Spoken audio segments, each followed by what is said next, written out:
Hello, and welcome to another episode of Understanding AI. So in this series I'm going through various terms that seem to be popping up regularly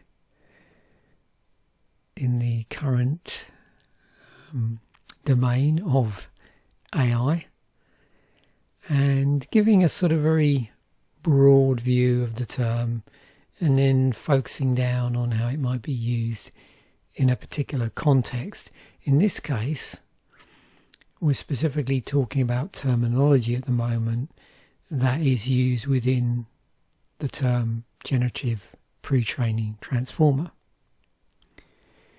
And in this episode, I'm going to talk about what pre-training represents in that term, but also just start off with a very broad idea.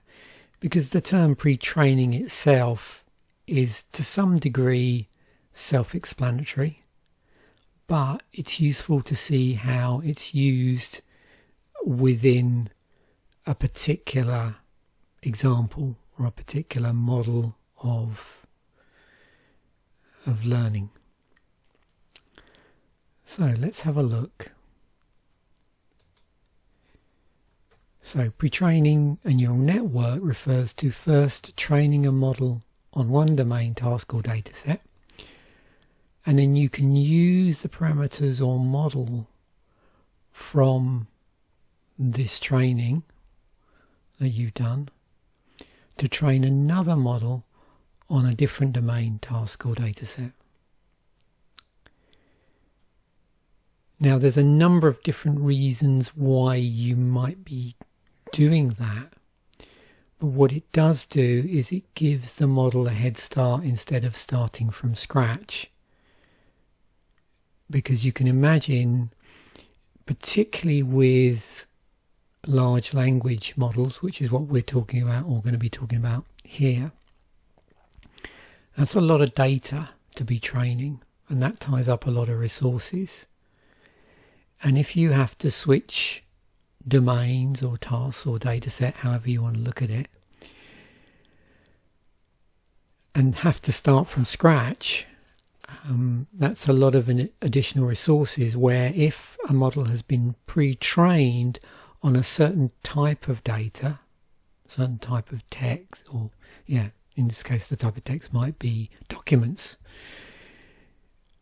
you could then take that model which you've trained on a broad corpus of documents and then retrain it with that pre-trained model as your starting point on another area, another domain within that particular type of data set. Now, generally, pre-training is used to train a model with supervised or unsupervised data, and in the case with GPT, it's unsupervised data, and then that model can then be repurposed using supervised data, and we'll come on in a moment, if you're not familiar with those definitions, as to what those mean. So if we look at now in GPT, this idea of generative pre-training. So it's a type of pre-training that used in natural language processing. It's a method of training a neural network to generate text that is like the text in the training corpus.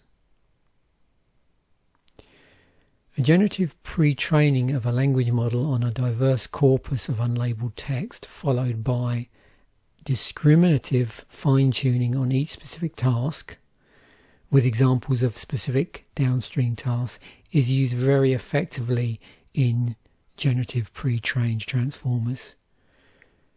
Pre-training specifically refers to the initial training process on a large corpus where the model learns to predict the next word in a passage.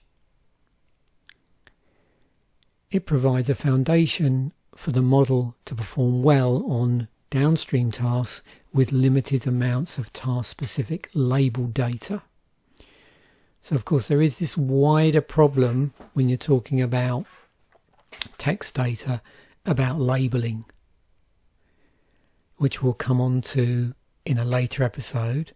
And also in a later episode we'll be looking specifically at transformers and what's special about them in terms of predicting the next word in a passage. So, just to recap, GPTs use a semi-supervised approach involving 2 stages.